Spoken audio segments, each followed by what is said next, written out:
Hace un momento en el servicio leímos el Salmo de la mañana y fue el Salmo 38. Y ese Salmo 38 está lleno de los sentimientos de una conciencia culpable. En el versículo 2 dice, porque tus saetas cayeron sobre mí y sobre mí ha descendido tu mano. Nada hay sano en mi carne a causa de tu ira, ni hay paz en mis huesos a causa de mi pecado.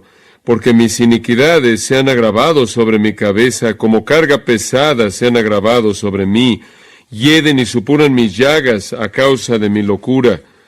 Estoy encorvado, estoy humillado en gran manera, ando enlutado todo el día, porque mis lomos están llenos de ardor, y nada hay sano en mi carne. Estoy debilitado y molido en gran manera, gimo a causa de la conmoción de mi corazón. Los sentimientos de una conciencia culpable. Un contraste fuerte con lo que el apóstol Pablo nos ha dicho en 2 Corintios capítulo 1, versículo 12. Quiero continuar estudiando este asunto de la conciencia y el pecado en la vida del creyente. Y en 2 Corintios capítulo 1, versículo 12, Pablo, realmente al otro lado del espectro del salmista, dice, porque nuestra gloria es esta, el testimonio de nuestra conciencia, que con sencillez y sinceridad de Dios, no con sabiduría humana, sino con la gracia de Dios, nos hemos conducido en el mundo y mucho más con vosotros. Pablo estaba disfrutando el tener una conciencia limpia, una buena conciencia. El salmista estaba sintiendo la agonía de una conciencia acusadora. Hemos estado estudiando en 2 Corintios capítulo 1 esta pequeña sección desde el versículo 12 hasta el 14, y nos hemos enfocado en el sistema de advertencia del alma, la cual es la conciencia.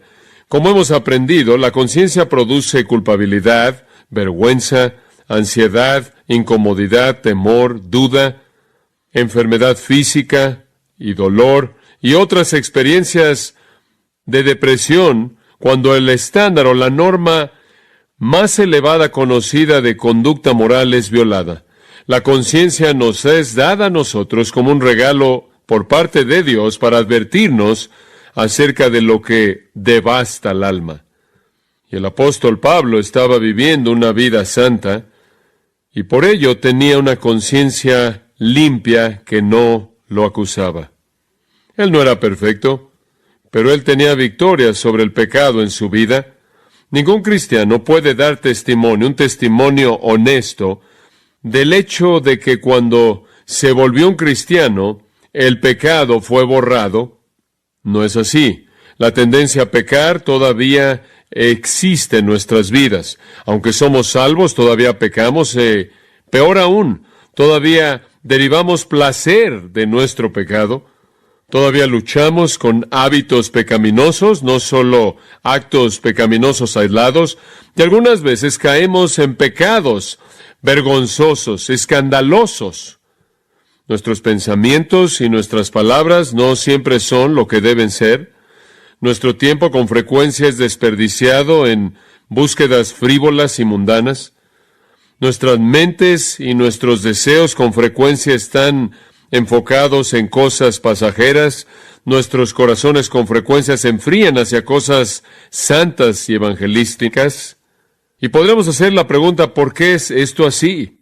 Si regresamos a Romanos capítulo 6, podríamos concluir que todo debería ser diferente. En el versículo 14 de Romanos 6 dice, porque el pecado no se enseñoreará de vosotros, pues no estáis bajo la ley, sino bajo la gracia. En el versículo 17 dice, pero gracias a Dios que aunque erais esclavos del pecado, habéis obedecido de corazón aquella forma de doctrina a la cual fuisteis entregados, y libertados del pecado, vinisteis a ser siervos de la justicia.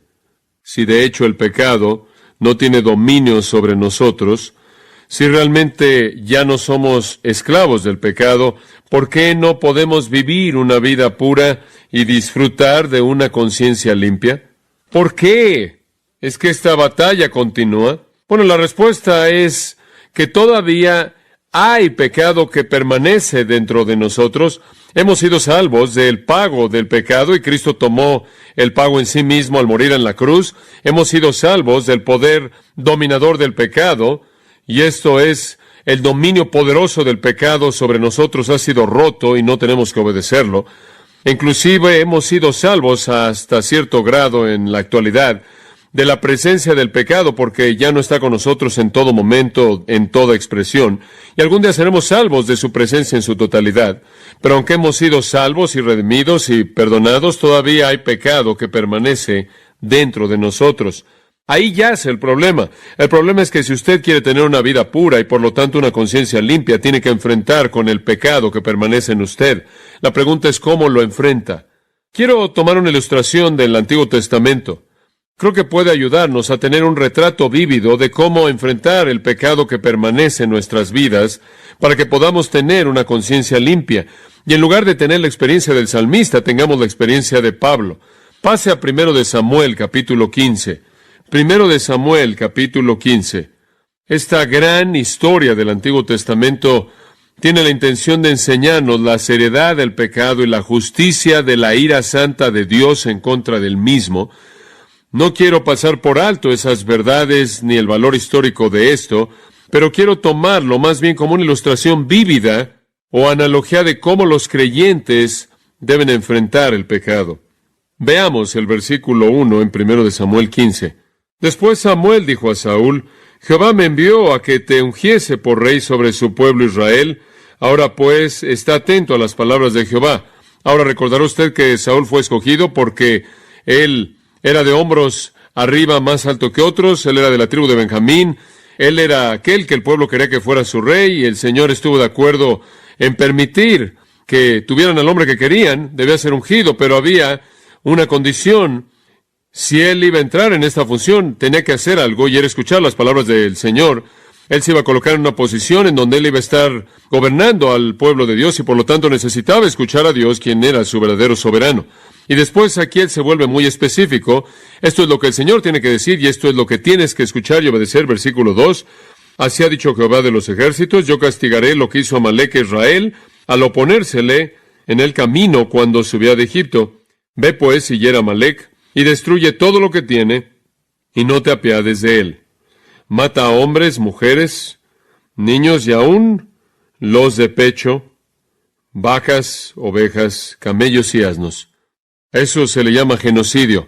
Ve y destruye a una raza entera. Una tribu entera, en este caso realmente no una raza, pero una tribu entera de personas llamados por un hombre llamado Amalec. El mandato de Dios era muy claro. Saúl tenía que enfrentarlos despiadadamente a estos amalecitas. Él no solo debía matar a los hombres, sino también a las mujeres y a todos los niños y a todos los bebés. Y él tenía después que matar a todos sus animales. La tribu entera tenía que ser borrada de la existencia de manera despiadada y cruel.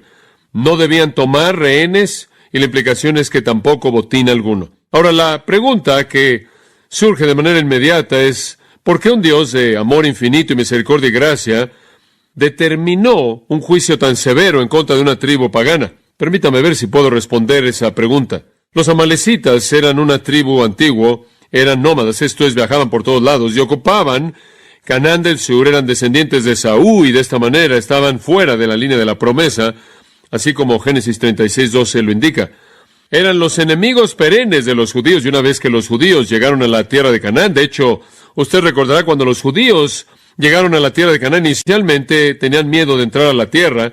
Recordará que ahí en Cades Barnea titubearon mucho, no querían entrar a la tierra, tenían miedo debido a la ferocidad aterradora de los amalecitas. De hecho, fue ahí que ellos desobedecieron a Dios porque estaban tan intimidados por esta tribu tan feroz, mala y viciosa. Fueron la misma tribu, como se hace referencia aquí, que atacó a Israel en Refidim. De hecho, esto fue poco después del Éxodo, como lo señala, y esta fue la batalla famosa registrada en Éxodo 17, cuando Aarón y Hur tuvieron que sostener en alto, recordará, los brazos de Moisés, para que la victoria pudiera venir. Y se habían involucrado en la guerra en contra de los israelitas de una manera muy cobarde. Lo que hicieron, como leeremos más adelante, es que atacaron por atrás a esta masa de humanidad que se estaba moviendo y saliendo de Egipto, del Éxodo, camino a la tierra prometida. Los atacaron por la retaguardia, esto es, los que venían por atrás. ¿Y quiénes eran ellos? Gente de edad, niños pequeños, mujeres embarazadas, personas enfermas, los enfermos, cualquier persona cansada, débil, desmayándose. Fue una manera cobarde de atacar por la retaguardia, y entonces ellos habían emboscado a Israel, masacrando a todos los que se estaban quedando por atrás y atacando de esta manera por atrás hasta que finalmente se involucraron en la batalla, y esto se nos indica, por cierto, en Deuteronomio capítulo 25, como lo leeré en tan solo un momento. Fue una expresión de su impiedad, su odio hacia Dios, su odio hacia aquellas cosas que eran santas, su actitud salvaje hacia otros. Y Dios libró a Israel en ese día, y usted recuerda esa historia ahí sosteniendo en alto los brazos de Moisés. Los amalecitas huyeron y se escondieron, y en la conclusión de la batalla, en Éxodo 17, versículo 14, Dios le juró a Moisés esto: borraré de manera total la memoria de Amalec de debajo del cielo. Dios dice, voy a aplastar, voy a borrar de la existencia de manera total a ese pueblo. Él estaba tan comprometido con esto que él hizo este voto parte de la ley mosaica. Está en el Pentateuco, en Deuteronomio 25. Escuche los 3 versículos, los últimos 3 en el capítulo 25. Acuérdate de lo que Amalec te hizo en el camino cuando saliste de Egipto, y cómo te encontró en el camino y atacó a todos los que estaban atrás en la retaguardia cuando estabas débil y cansado. Y aquí está la clave: y él no temió a Dios. Bueno, debido a eso, por tanto, sucederá que cuando Jehová tu Dios te haya dado reposo de todos tus enemigos, después de que te hayas establecido en la tierra por un tiempo, en la tierra que Jehová tu Dios te da como una herencia para poseer, borrarás de la memoria del cielo a Amalec. Y después Dios añadió esto: no debes olvidar. Esto debe suceder. Fue un pueblo aterrador, intimidante, mortal, los amalecitas, y la ira de Dios ardió en contra de ellos debido a su impiedad. De acuerdo con Números capítulo 24, versículo 20, Dios inclusive llamó a un profeta corrupto, Balaam, a profetizar su condenación. Jueces capítulo 6, versículos 3 al 5, dice que a estas personas les gustaba molestar a los judíos, y lo que les encantaba hacer, sobre todo, era entrar y destruir sus cultivos. Y claro, eso implicaba destruir su vida y su provisión de alimento. Odiaban a Dios, detestaban a los judíos, se deleitaban en la violencia, eran pecadores viciosos. Y debido a esto, y debido a que Dios había hecho un voto, Dios iba a destruir a los amalecitas. Y cuando usted llega ahora al texto que le señalé en 1 Samuel 15, es aquí que ha llegado el momento para tomar acción. Y entonces Dios dice ahora que Israel tiene un rey, es tiempo de actuar. Ve ahora y ataca a Amalec, hiere a Amalec. Saúl y sus ejércitos debían ser el instrumento mediante el cual Dios iba a guardar su voto, y ellos iban a llevar a cabo su ejecución santa de una tribu tan feroz, mala y viciosa, pero la obediencia de Saúl fue solo parcial. Retomemos la narración en 1 Samuel 15, versículo 7. Y Saúl derrotó a los amalecitas, y el resto del versículo, desde Ávila hasta llegar a Shur, que está al oriente de Egipto, indica que fue una victoria devastadora, amplia. Él los mató, de extremo a extremo, de adelante hacia atrás, de este a oeste, de norte a sur, una derrota aplastante. Pero, versículo 8, y tomó vivo a Agag, rey de Amalec, pero todo el pueblo mató a filo de espada. Y Saúl y el pueblo perdonaron a Agag, y a lo mejor de las ovejas y del ganado mayor, de los animales engordados, de los carneros y de todo lo bueno, y no lo quisieron destruir, mas todo lo que era vil y despreciable destruyeron. Motivados por la avaricia, motivados por el amor al dinero, se quedaron con los mejores animales, se quedaron con las mejores posesiones, recolectaron el botín de la victoria. Ni siquiera hicieron un buen trabajo, por cierto, minucioso, de ejecutar a los amalecitas. Muchos de ellos escaparon. Y después, lo peor de todo, perdonaron a Agag, perdonaron al rey. ¿Por qué? ¿Por qué es que Saúl habría sido tan desobediente? Bueno, no solo fue materialismo, en este caso fue orgullo. Aquí había un monarca aterrador de esta tribu, quien era conocido por todos como el peleador más grande y guerrero y victorioso, delante de quien otros se desmoronaban. Saúl iba a mostrar su gran poder, su gran fuerza, al mostrar el trofeo de Agag y decir, miren lo que tengo, miren a quién derroté. Fue orgullo y materialismo, simplemente fue un corazón malo por parte de Saúl, quien de manera abierta desobedeció a Dios, pero el pecado fue tan serio que Dios inmediatamente derrocó a Saúl, lo quitó del trono y a todos sus descendientes para siempre del trono. Observen el versículo 23, de hecho podremos comenzar en el versículo 22. Y Samuel dijo, ¿se complace Jehová tanto en los holocaustos y víctimas como en que se obedezca las palabras de Jehová? ¿Se acuerda usted de que Saúl se había quedado con algunos de los animales para ofrecerlos como sacrificios y Dios le está hablando a él a través de Samuel diciéndole, ¿crees que me interesan los holocaustos? Lo que quiero es obediencia. Ciertamente el obedecer es mejor que los sacrificios y el prestar atención que la grosura de los carneros, porque como pecado de adivinación es la rebelión y como ídolos e idolatría la obstinación. Y después el derrocamiento del rey. Por cuanto tú desechaste la palabra de Jehová, Él también te ha desechado para que no seas rey. Y entonces Él fue depuesto. Un asunto serio. Ahora vaya al versículo 32. Después dijo Samuel, traedme a Agag, rey de Amalec. Ahora usted tiene que saber que de la gente de Amalec que había sobrevivido, probablemente de alguna manera estuvieron en contacto con su rey y mientras su rey estuviera vivo, sentían que su pueblo todavía tenían razón de existir. Su rey estaba todavía vivo, todavía estaban intactos y lo que estaba pasando tras bambalinas era que los miembros sobrevivientes estaban comenzando a reforzar y revivir la realidad de su rey. Samuel dijo, tráiganme a Agag, el rey de Amalec, y Agag, pensando que todo iba a estar bien. Saúl ya está fuera del trono, todo está perdonado, entra con gusto. Y Agag dijo, ciertamente, ya pasó la amargura de la muerte, bueno, ya se acabó todo. Y Samuel dijo, como tu espada dejó a las mujeres sin hijos, así tu madre será sin hijo entre las mujeres. Lo cual es otra manera de decir, te voy a matar. Entonces Samuel cortó en pedazos a Agag delante de Jehová en Gilgal. Es una escena más bien nauseabunda, ¿no es cierto? Fue Dios quien mandó que fuera hecho. Y Samuel lo hizo delante del Señor, y Samuel no era un soldado. Samuel era un sacerdote. Pero aquí estaba Dios enviando juicio divino a partir de ira santa en contra del pecado. A diferencia de Saúl y el resto de los israelitas, Samuel cumplió con los mandatos del Señor. Este es un retrato tremendo de la actitud de Dios en contra del pecado.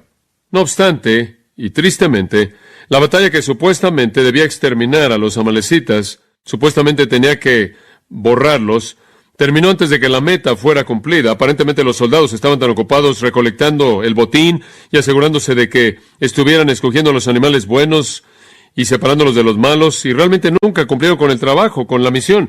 Y las Escrituras registran que unos cuantos años después, la tribu, con un vigor renovado, atacó el territorio del sur y tomó todas las mujeres y a los niños cautivos. Pasa al capítulo 30 de 1 de Samuel, versículo 1. Cuando David y sus hombres vinieron a Siclag, al tercer día los de Amalec habían invadido el Negev y a Siclag, y habían asolado a Siclag y le habían prendido fuego.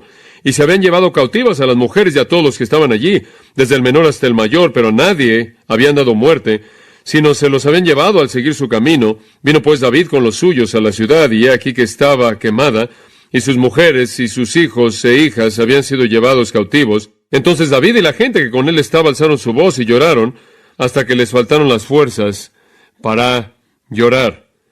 Las dos mujeres de David, Ahinoam jezreelita y Abigail, la que fue mujer de Nabal, el de Carmel, también eran cautivas. Entonces regresan, y este terrible grupo de amalecitas los habían vuelto a atacar, y allí en el versículo 16 de 1 de Samuel 30, leemos, lo llevó pues, y aquí que estaban desparramados sobre toda aquella tierra, comiendo y bebiendo y haciendo fiesta, por todo aquel gran botín que habían tomado de la tierra de los filisteos y de la tierra de Judá. Estos son los amalecitas. Y los hirió David desde aquella mañana hasta la tarde del día siguiente. Simplemente una matanza de 24 horas.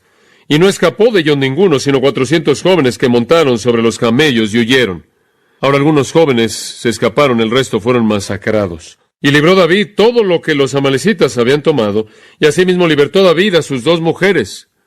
Y no les faltó cosa alguna, chica ni grande, así de hijos como de hijas, del robo, y de todas las cosas que les habían tomado, todo lo recuperó David. Tomó también David todas las ovejas y el ganado mayor, y trayéndolo todo delante, decían, este es el botín de David. David, por la misericordia de Dios, rescató a esas mujeres e hijos cautivos, y todo ese botín de estas personas, y como dije, este es un principio tremendo que nos ayuda a entender la actitud de Dios hacia los pecadores y su santidad de ira contra el pecado. Pero quiero usar esto simplemente como una analogía esta mañana. Cuando usted fue salvo y yo fui salvo, en ese momento hubo una derrota aplastante del pecado, una derrota aplastante. De un extremo al otro, de este a oeste, de norte a sur, nuestro pecado fue aplastado. Pero todavía tenemos pecados que permanecen. Hay algunos amalecitas que están libres corriendo en la vida de toda persona. Todos tenemos a nuestros agags. Y el problema en nuestra vida cristiana no es que el pecado no ha sido derrotado con una derrota aplastante. Así ha sido, pero todavía hay pecado que permanece. Hay algunos amalecitas inicuos que están sueltos en todos nosotros.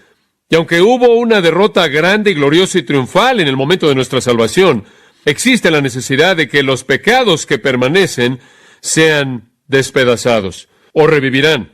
Van a atacar nuestros corazones y van a quitarnos la fortaleza espiritual. No podemos ser misericordiosos con los agags de nuestra vida. No podemos ser misericordiosos con los pecados que quedan en nuestra vida. De lo contrario, se volverán y crearán una insurrección y una rebelión e intentarán destruirnos. De hecho, bien podría ser que, como los amalecitas, el pecado que permanece, que quede en nosotros, con frecuencia se vuelve más feroz, más formidable que nunca antes, porque no lo esperamos. Ciertamente los hijos de Israel habían pensado que los amalecitas eran un enemigo derrotado. Su rey había sido hecho pedazos, y aquí llegaron. Las Escrituras nos llaman a enfrentar nuestro pecado como Samuel enfrentó a Agag, a matarlo. Hay pecado que permanece en nosotros, residiendo en nuestra humanidad no redimida, nuestra carne, y tiene que ser matado. Tiene que ser encontrado y destruido, y hasta que hagamos eso, nunca vamos a disfrutar lo que Pablo experimentó en su confianza valiente acerca de tener una conciencia santa, sincera y piadosa. Observe por un momento ahora Colosenses capítulo 3. Y en Colosenses capítulo 3, en el versículo 5, el texto de hecho dice en el versículo 5, por tanto consideren los miembros de su cuerpo terrenal como muertos, pero la lectura marginal dice, hagan morir los miembros que están sobre la tierra, cosas como fornicación, impureza, pasiones desordenadas, malos deseos y avaricia, que es idolatría. Mátenlos, háganlos morir. No lo pueden hacer parcialmente, no lo puede hacer a medias, no simplemente puede tener una especie de agá que queda ahí, dejarlo ahí en algún lugar en su vida. Él va a guiar una rebelión, tiene que continuar hasta que la tarea se haya acabado. Pecados como los amalecitas tienen una manera de escapar la matanza, reproduciéndose, reviviendo y lanzando ataques inesperados en contra de nuestras áreas más vulnerables. Regrese a Romanos capítulo 8, versículos 12 y 13. En el versículo 12, Pablo dice, así que hermanos, deudores somos no la carne, para que vivamos conforme a la carne, versículo 13, porque si vivís conforme a la carne, moriréis. Mas, si por el Espíritu hacéis morir las obras de la carne, viviréis. Hacer morir las obras del cuerpo es característico de alguien que está viviendo. En otras palabras, es característico de un creyente el estar matando las obras de la carne del cuerpo, el estar ejecutando los amalecitas en su vida y haciéndolo por el poder del Espíritu. Eso es lo que él está diciendo ahí. Después de declarar victoria sobre el pecado en Romanos 6, él entonces describe la batalla continua con el pecado en Romanos 7, y ahora él describe el triunfo y la experiencia que gana la batalla y silencia o calla la conciencia, y él dice, está aquí, es hacer morir las obras del cuerpo, matar al pecado, despedazándolo hasta matarlo. La conducta distintiva de aquellos que son salvos y aquellos que tienen victoria sobre el pecado es que continuamente están haciendo morir sus obras malas, matándolos, mortificando el pecado, como dice una versión. Pablo está diciendo que esa es una característica de un verdadero creyente. Matan las obras de la carne, matan al pecado. Un verdadero creyente no va a actuar como Saúl, quien quería consentir y preservar a Agag, sino que actuará como Samuel, quien lo hizo pedazos sin misericordia, lo despedazó. Amados, no pueden domar a la carne, no pueden hacerle una mascota, no pueden coexistir con ella, no pueden decir, bueno, solo hay unos cuantos que están allá afuera, déjenlos sueltos, no van a lastimar a nadie. Pablo dice, más vale que busquen a todos y los maten tal como Dios instruyó a su pueblo a hacerlo con estos amalecitas. Acción dramática.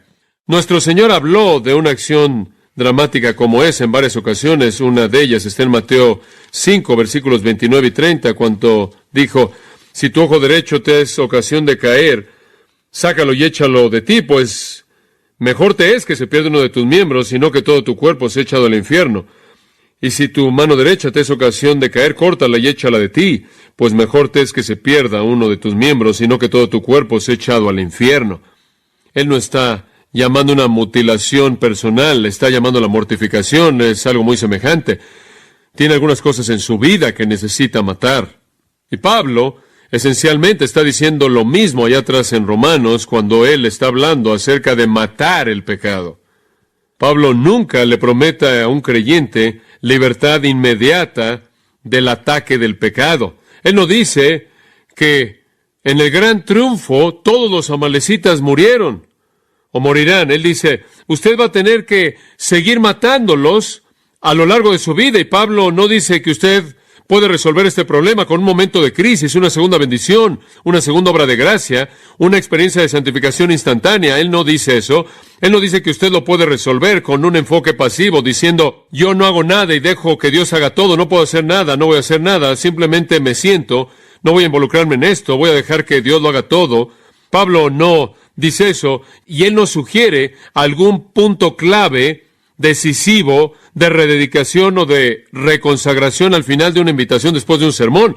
Él dice, usted tiene que hacer esto continuamente, de manera interminable, a lo largo de toda su vida, como es señalado por el tiempo del verbo, haced morir las obras de la carne. Tiene que estar moviéndose, matando pecados todo el tiempo. Es una lucha continua, de manera persistente, matando las obras de la carne.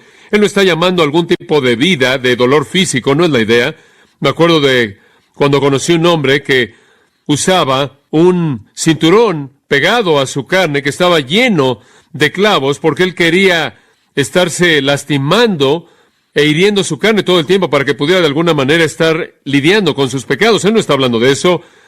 Sé de personas en la historia de la Iglesia Católica que colocaron tachuelas y rocas en sus zapatos y clavos para estar experimentando dolor, pensando que de alguna manera podían así hacer morir el pecado. Pablo no está llamando a una vida en la cual usted está aplicando dolor a su vida. Él no está llamando a una privación de monje. Él no está llamando a una privación de monasterio. Él no está llamando a una mutilación personal. Él no quiere tener nada que ver con el castigo externo personal.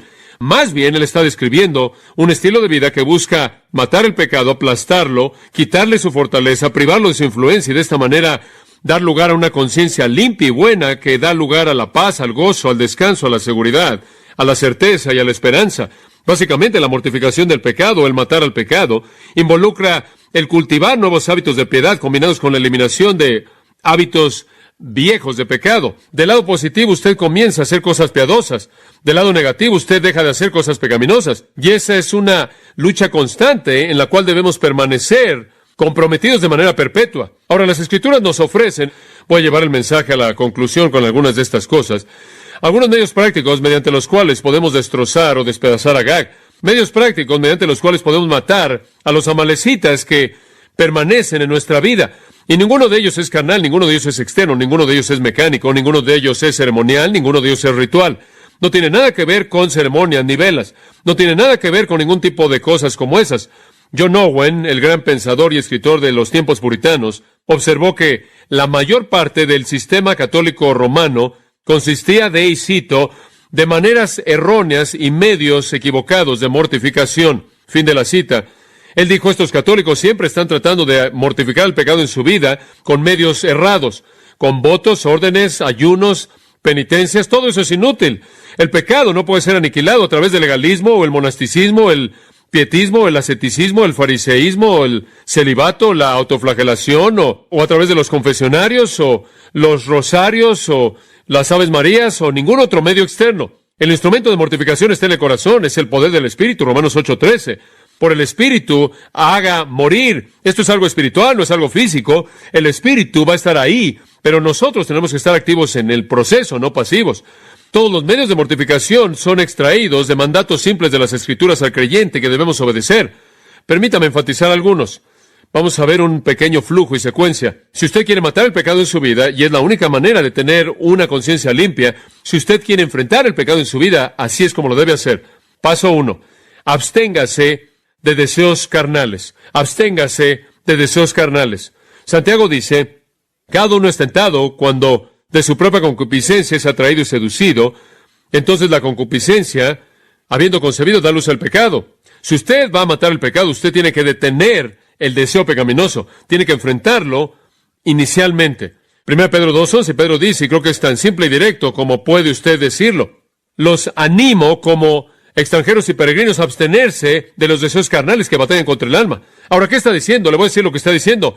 Dejen de tener deseos pecaminosos. No es demasiado místico. Dejen de tener deseos pecaminosos. Es como el 1 Corintios 6:18. Huid de la fornicación.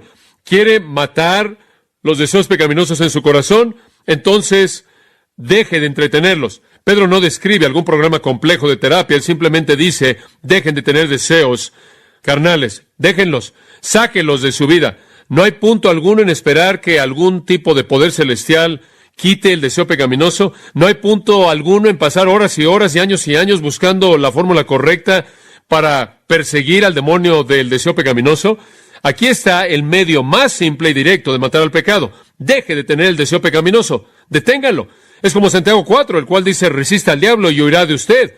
Deje de tener el deseo pecaminoso y usted dejará de pecar. Dice usted, pero ¿cómo dejas el deseo pecaminoso? ¿Cómo puedes detenerlo? Bueno, vayamos a Romanos 13:14, y aquí hay otro mandato muy simple, al final del versículo, y no proveáis para la carne ni sus deseos. Si usted quiere dejar de tener deseo pecaminoso, entonces no provea nada para que se alimente el deseo pecaminoso. ¿Entiende eso? No acomode su deseo pecaminoso.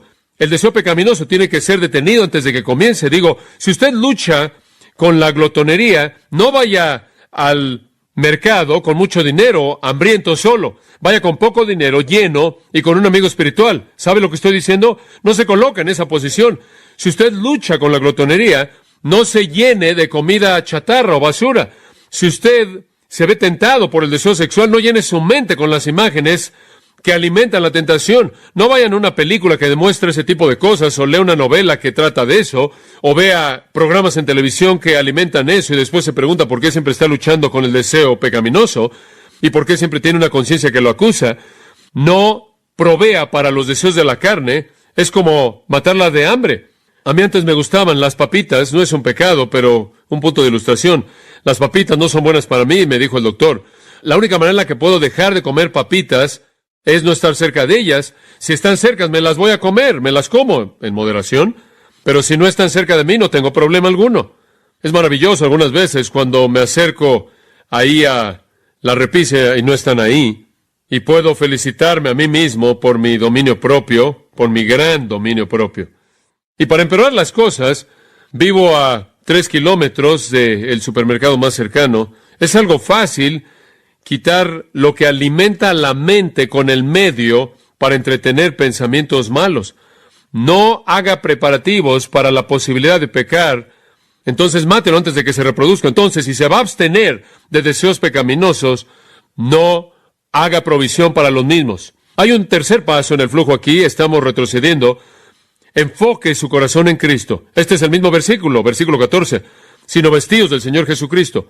Vestidos del Señor Jesucristo. Busque la semejanza a Cristo. No esté satisfecho, no esté contento hasta que despierte a su semejanza, como dijo el salmista. O tomando las palabras de Pablo, él dijo, estoy en dolores de parto hasta que Cristo sea formado plenamente en vosotros. Busque el ser semejante a Cristo. 1 Juan 3:3. El que tiene esta esperanza en sí mismo se purifica a sí mismo así como Él es puro.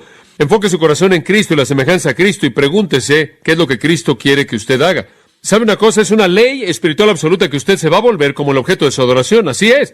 Y veo esto en los deportes. Usted sabe, usted puede ir a cualquier centro comercial en cualquier lugar del país y tienen 1, 2, 3, 4, 5 o media docena de tiendas en donde usted puede ir y comprar fotos de los héroes deportivos de nuestra cultura, o de sus playeras, o jerseys, o gorras. Digo, es interminable. Hace algún tiempo atrás fui a un juego de los Kings con un amigo que juega para los Canucks de Vancouver, y él estaba jugando en esa noche, y tuvimos algo de comunión. Él conoce y ama al Señor, y cuando entré, no había pasado mucho tiempo, y me sorprendió ver a todos estos hombres pasados de peso, que usaban el jersey de Wayne Gretzky, o el de Kelly Rudy, o de Lou Robitaille, o el jersey de alguien más. Estaban ahí todos y tenían este número y el nombre del jugador ahí en la parte de atrás de su playera, y estaban tratando de convertirse en su héroe, en su Dios. Y claro, sabemos que probablemente ellos apenas podrán haber patinado de un fin de la cancha al otro, pero había cierta adoración de héroes que resultaba en ellos, adoptando las características que identificaban en su Dios, su héroe deportivo. Y así es. El Salmo 135 inclusive identifica eso. Dice que los ídolos de las naciones no son más que oro, plata, la obra de manos de hombres. Tienen bocas, no hablan; tienen ojos, no ven; tienen oídos, no oyen; ni hay aliento en ellos, en sus bocas, y los que los hacen son semejantes a ellos. Digo, es una ley espiritual absoluta que usted se convierte en lo que usted adora. Los paganos se vuelven como sus dioses, sean ídolos o sean atletas. Cuanto más los cristianos se van a convertir como Cristo cuando lo hacemos a Él el enfoque de nuestra vida, porque no solo nos estamos convirtiendo como Él por nosotros mismos, sino por la obra del Espíritu Santo, quien nos está transformando de un nivel de gloria al siguiente nivel de gloria, a la imagen de Jesucristo. Conforme usted enfoca su corazón en Cristo, se va a volver como Cristo. Conforme usted se vuelve como Cristo, usted no va a escoger las cosas que proveen para su deseo pecaminoso, y por lo tanto usted se va a abstener del deseo carnal. Retrocediendo un paso más a un cuarto mandato, el Salmo 119, versículo 11, uno muy conocido, usted lo conoce bien. Salmo 119, 11. En mi corazón he guardado tus dichos para no pecar contra ti. Medite en la palabra de Dios. Josué 1:8 dice lo mismo, que debemos tomar el libro de la ley y no dejar que no sea parte de nuestra boca, meditar en él de día y de noche. Hagamos todas las cosas que en él están escritas, y entonces haremos que nuestro camino sea próspero. Jesús le oró al Padre: santifícalos en tu verdad, tu palabra es verdad. Pablo dijo: la palabra de Cristo mora en abundancia en vosotros. Y cuando la palabra lo llena a usted, y la palabra lo domina, y la palabra vence su manera de pensar y su vida, y está saturado por la palabra, eso es lo que lo lleva a un enfoque centrado en Cristo. Conforme usted ve la gloria del Señor revelada en la palabra, usted es transformado en conformidad a la imagen de Cristo. Conforme usted es transformado a la imagen de Cristo, usted no hará provisión para los deseos de la carne. Usted se abstendrá del deseo carnal. Usted matará el pecado. De hecho, usted descubrirá la espada del Espíritu, la cual es la palabra de Dios, y esa es la espada con la cual usted hace pedazos el pecado. Es el arma más eficaz que tenemos. Hay un quinto medio espiritual que debe ser señalado.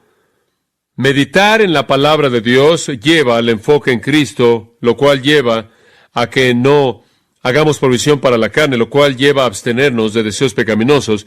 Pero hay algo más que es absolutamente esencial, y eso es orar. Estar constantemente en oración. ¿Se acuerda usted cuando los discípulos de Jesús dijeron cómo oraremos?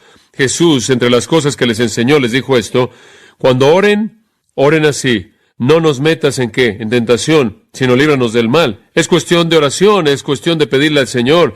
¿Se acuerda tanto en Mateo 26:41 y creo que es Lucas 22:40? Tenemos una nota ahí. Jesús dijo: velad y orad para que no entréis en ¿qué? En tentación. La oración es un componente absolutamente crucial conforme le pedimos al Señor fortaleza. El salmista en el Salmo 19 dijo esto: Señor, guarda a tu siervo de pecados presuntuosos. Deténme de pecar. Una oración muy directa. Es realmente eso lo que creo que está en el corazón del escritor de Hebreos, cuando él escribe en Hebreos capítulo 4, versículo 16, y dice: acerquémonos pues confiadamente al trono de la gracia, para alcanzar misericordia y hallar gracia para el oportuno socorro. Creo que el tiempo de necesidad ahí es el tiempo de tentación, la batalla del creyente contra el pecado. Ahí es cuando necesitamos gracia. Ahí es cuando necesitamos misericordia. Ahí es cuando Él lo provee. Todo esto, amados, la oración, el tiempo en la palabra, enfoque en Cristo, no alimentar deseos pecaminosos y abstenerse de sus impulsos. Todo esto es parte de desarrollar dominio propio en su vida. En 1 Corintios capítulo 9, quiero llevarlo a este texto. En 1 Corintios capítulo 9, y usted conoce bien el texto, Pablo dice, todo el que compite en los juegos ejerce dominio propio en todas las cosas.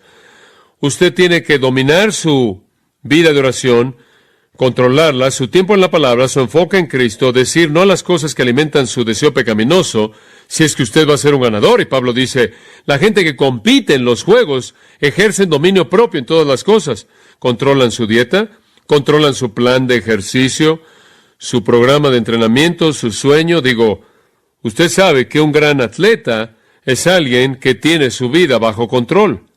Y lo hacen, dice él, para recibir una corona corruptible, pero nosotros una incorruptible. Entonces Pablo en el versículo 27 dice, golpeo mi cuerpo. Hupopiazo, literalmente pegar debajo del ojo. Yo golpeo mi cuerpo. Yo lo disciplino para traerlo bajo control, para hacerlo que se someta. Esa es la razón por la que Pablo tenía una conciencia limpia. Él tenía una conciencia limpia porque él enfrentó el pecado. Él controló su cuerpo.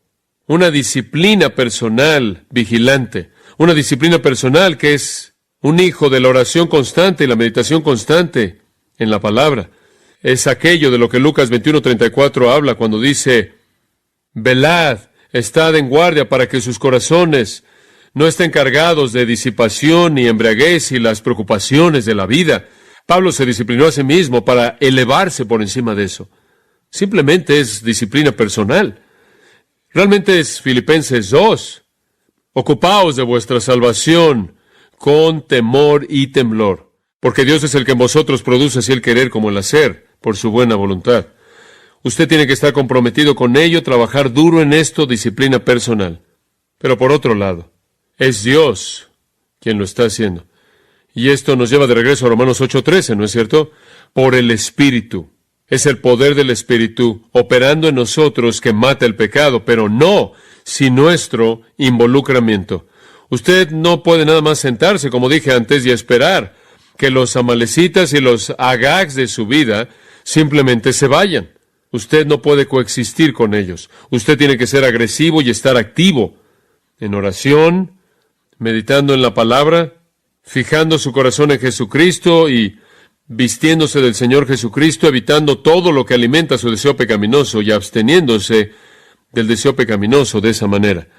Y sabe una cosa, el Nuevo Testamento tiene algunos otros deberes que matarán al pecado, como vestirse de humildad, 1 Pedro 5:5, como tener la mente de Cristo, Filipenses 2:5, como despojarse de sentimientos vengativos hacia otros, Efesios 4:31 y 32, como vestirse de la armadura de Dios, Efesios 6, como hacer un lado las actitudes pecaminosas, Colosenses 3:8 y 9, añadir las gracias del crecimiento espiritual, 2 Pedro 1:5 al 7, pero básicamente el resumen de esto es oración, la palabra, semejanza a Cristo, evitar el tipo de cosas que alimentan el deseo pecaminoso.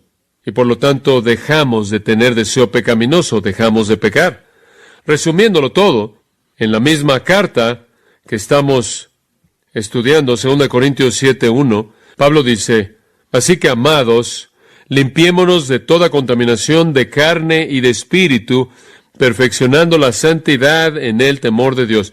Esto quiere decir, es nuestra responsabilidad el hacer esto, es por el poder del Espíritu Santo, esa es la parte misteriosa. Pero mi parte, limpiémonos de toda contaminación. Deshazte de eso. Mátelo. Deshágase de eso. No sea que regrese de una manera devastadora como lo hicieron los amalecitas. La carne es sutil, la carne es engañosa, puede dejarlo solo por un tiempo, hacerlo pensar que se deshizo de ella y después regresará con una furia infernal. El pecado, como puede ver usted, es alguien que está siempre listo para atacar y usted nunca puede descansar, siempre está buscando cómo atacar. Cuando Agag venga usted y con gusto diga, Ciertamente la amargura de la muerte ha pasado, lo cual es otra manera de decir, bueno, se acabó la guerra, usted es salvo, usted va bien, yo estoy derrotado, no se preocupe por mí. Cuando Agag y sus amigos amalecitas quieran hacer la paz con usted y declarar un fin en las hostilidades, ahí es cuando usted toma su espada y los hace pedazos. No somos ignorantes de las estrategias de Satanás. Más vale que no seamos ignorantes de nuestras armas. Inclinémonos en oración. Padre, te damos gracias en esta mañana por este maravilloso tiempo de adoración. Gracias por lo práctico que es este texto. Gracias por la gran historia de los amalecitas y Agag. Y te damos gracias por la manera en la que nos revela tu justicia, tu juicio, tu ira santa, tu odio hacia el pecado. Y Señor, hemos descubierto que en ese acontecimiento histórico tremendo de Samuel despedazando a Agag, nos presenta una analogía apta para cómo debemos enfrentar el pecado en nuestras vidas. Que seamos personas que oran, que meditan en la palabra, que enfocan sus corazones en Cristo, que no proveen oportunidad alguna para la carne y por lo tanto que dejan de tener deseos pecaminosos, que detenemos nuestros pensamientos malos, detenemos nuestras palabras malas, nuestras obras malas, nuestros deseos malos, y que estemos matando al pecado en nuestras vidas y por lo tanto disfrutando de una conciencia valiente y llena de confianza, una que es santa y piadosa en su sinceridad como la de Pablo.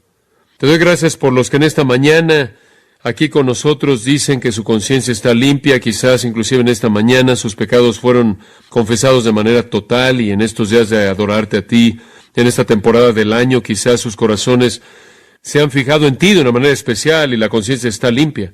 Pero Señor, hay otros aquí que se sienten más como el salmista y la herida es profunda y el dolor es real y sienten cierta enfermedad física de vez en cuando y vergüenza, culpabilidad, ansiedad, temor, duda, pérdida de gozo. Y es porque tu mano está en ellos de manera pesada a través de su conciencia porque no están enfrentando a los amalecitas en su vida. Que nosotros, Señor, siempre estemos haciendo morir las obras de la carne, para que podamos disfrutar de una vida pura, limpios de toda contaminación de carne y de espíritu, perfeccionando la santidad en el temor de Dios y de esta manera disfrutando la bendición y el beneficio de una conciencia limpia. Buscamos eso y te damos gracias por hacerla disponible a nosotros por tu Espíritu, el único que puede lograrlo en nosotros. Conforme nos hace estar dispuestos, en el nombre de Cristo oramos. Amén. Estaba pensando después de que terminé el mensaje esta mañana, lo crucial y lo importante que es lidiar este asunto de hacer morir el pecado, lo esencial que es en nuestras vidas. Y recordé de nuevo el hecho de que haré mi mejor esfuerzo un domingo por la mañana de enseñarles esa verdad, estando plenamente consciente de que usted lo puede comprender, lo puede entender, lo puede afirmar, puede estar de acuerdo con él mismo, puede creerlo, puede aplicarlo, pero eso no termina la batalla. Esa es la razón por la que tenemos que regresar y repasarlo una y otra vez, semana tras semana, porque tenemos que sostener ese nivel de rendición de cuentas con la verdad. Tenemos que confrontar constantemente, semana tras semana tras semana, los pecados de la gente para que puedan ser traídos a rendir cuentas delante de un Dios santo una y otra vez. Es sorprendente que las cosas que conocemos pueden ser hechas a un lado en nuestras mentes y el pecado puede volverse a levantar y salir a la superficie de nuevo y ser entretenido. Casi pienso que al vivir en el mundo en el que vivimos en la actualidad, en donde el pecado nos es vendido a través de un proceso avanzado de medios masivos de comunicación, es difícil el poder llegar de domingo a domingo, y más vale que se esté exponiendo más que tan solo de domingo a domingo a la palabra, o de lo contrario va a encontrar que su vida se va resbalando hacia una tolerancia del pecado, mientras que la cultura ha empeorado. Hay buenas cintas cristianas y libros que han incrementado y han proliferado y la radio cristiana está ahí y hay recursos. El punto no es solo para dar la información, podemos dar la información y usted puede conocer la información, creerla, inclusive podría ser lo suficientemente bueno como para enseñarla. El punto es estimularlo al amor y a las buenas obras. Esa es la razón por la que nos congregamos, como Hebreos 10 nos dice, colocarlos al nivel de la rendición de cuentas, habiendo adorado al Señor y venir ante Él en oración y venir a su mesa. Esto también es un punto de rendición de cuentas.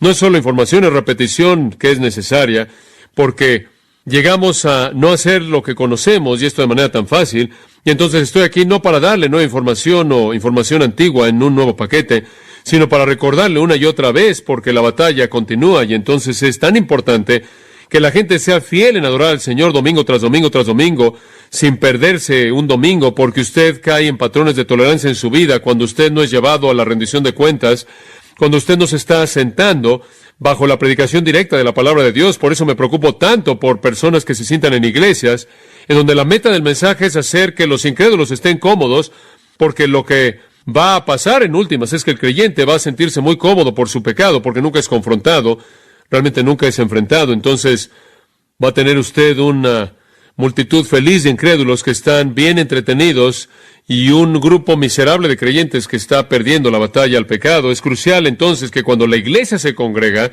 se confronte a sí mismo con esta necesidad de santidad. Esta es la razón por la que hacemos lo que hacemos el día del Señor.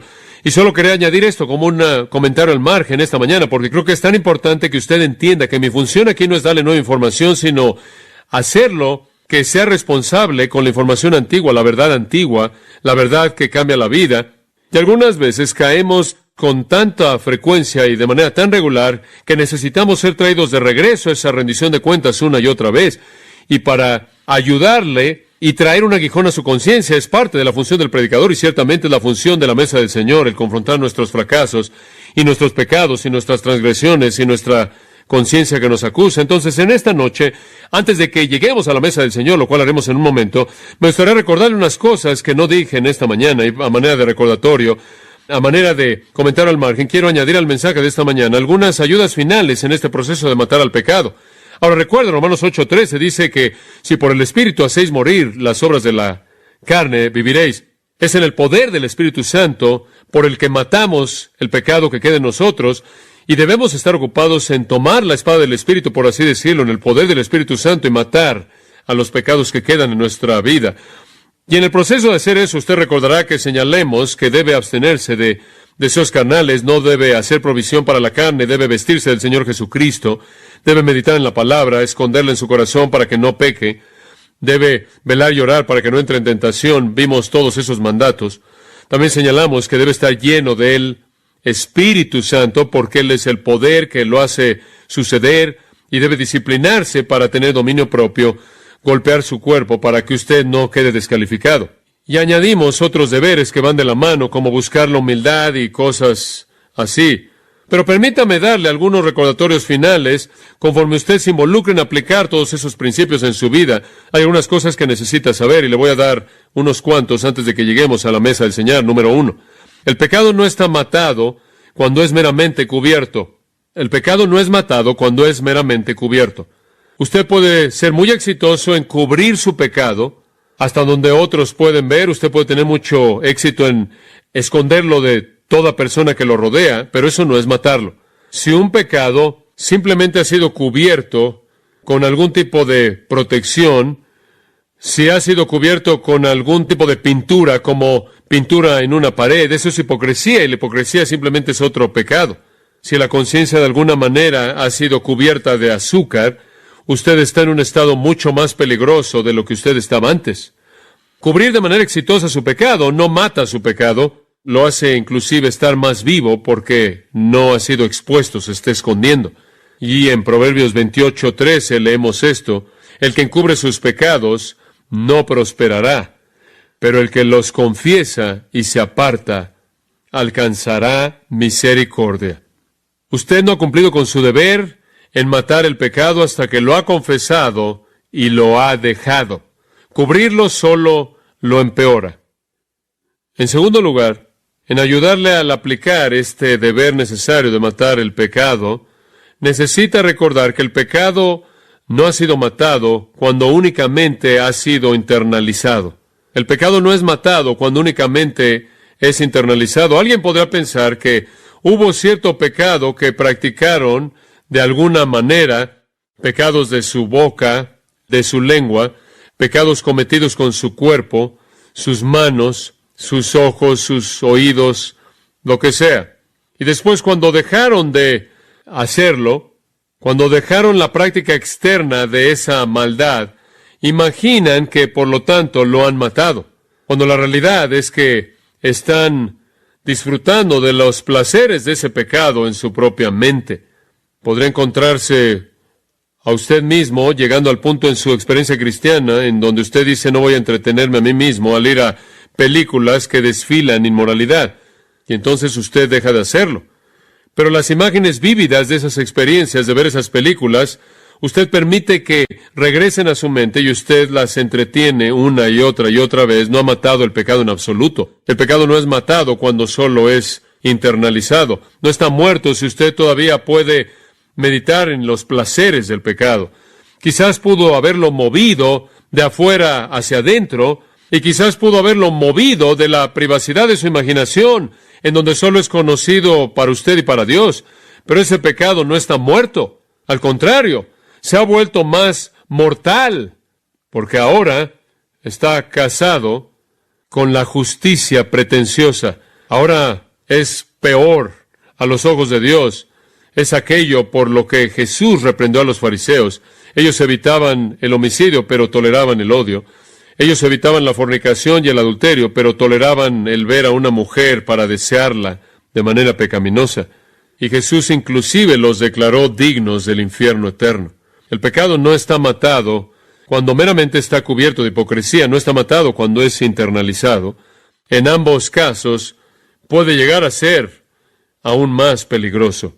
En tercer lugar, y esto también es algo muy práctico que debe considerar, el pecado no es matado cuando es intercambiado por un pecado diferente. Algunas personas imaginan que debido a que han dejado un pecado y lo han reemplazado con otro, realmente han hecho cierta obra, han tomado ciertas acciones para hacer morir el pecado en su vida. ¿De qué sirve el intercambiar los deseos de la carne por los deseos de los ojos, o los deseos de los ojos por la vanagloria de la vida? Y los deseos pecaminosos simplemente han cambiado formas. Reemplazar la fornicación con la avaricia no lo lleva a usted a ningún lugar. Ese tipo de táctica lo coloca en una situación de peligro, porque lo coloca en una posición en la que usted se endurece por el engaño del pecado. Usted deja algún pecado y escoge algún otro, y usted se imagina que eso es progreso espiritual y se está engañando, y no es así. El pecado, en cuarto lugar, no es matado cuando es reprimido. Dice usted: ¿cómo es que la gente reprime el pecado? Le voy a decir cómo. Algunas personas lo hacen con el alcohol. Simplemente se emborrachan hasta perder la conciencia.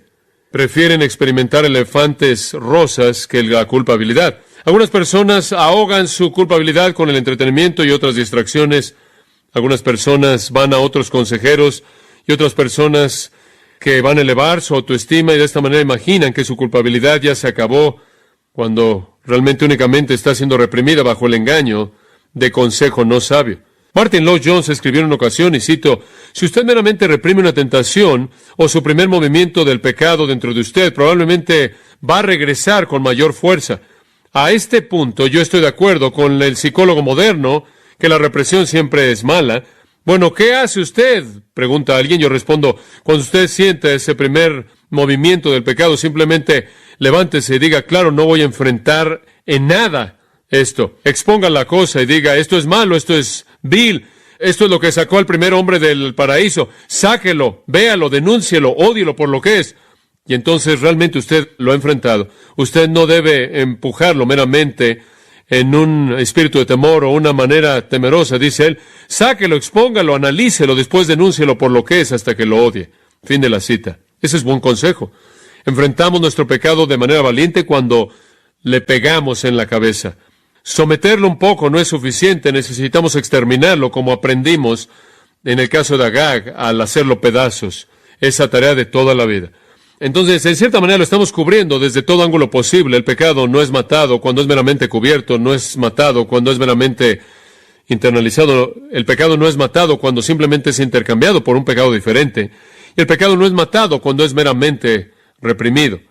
Y un pensamiento final, lo cual nos lleva de regreso a donde comenzamos en esta discusión en esta mañana. El pecado no es matado hasta que la conciencia está callada. El pecado no es matado hasta que la conciencia ha sido apaciguada. La meta en toda nuestra batalla en contra del pecado se identifica en 1 Timoteo 1:5. La meta es amor de un corazón limpio y una buena conciencia y una fe sincera. Mientras la conciencia nos esté todavía atacando, mientras que la conciencia permanezca contaminada, el pecado no ha sido matado. En 1 Pedro 3, escucha los versículos 15 y 16. Sino santificad a Cristo el Señor en vuestros corazones, estando siempre listos para presentar defensa a todo aquel que os demande razón de la esperanza que hay en vosotros, con toda gentileza y reverencia, y mantengan una buena conciencia. ¿Tengo una respuesta para lo que cree?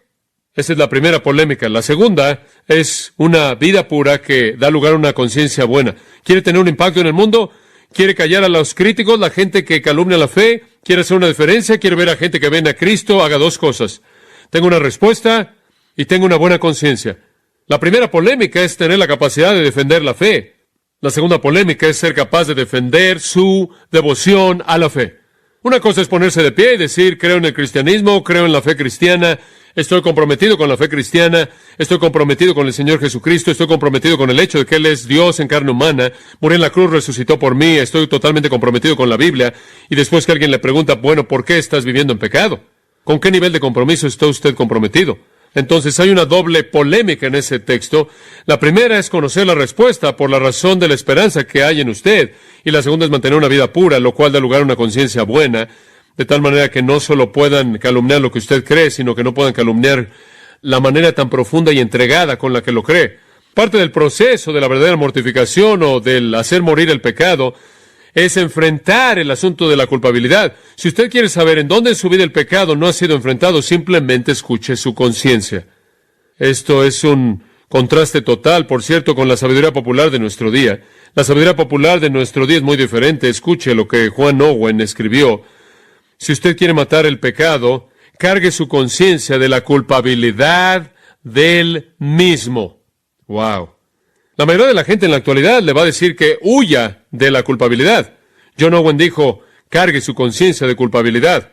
Él creía que los dolores de la culpabilidad eran una consecuencia natural y saludable de hacer algo malo.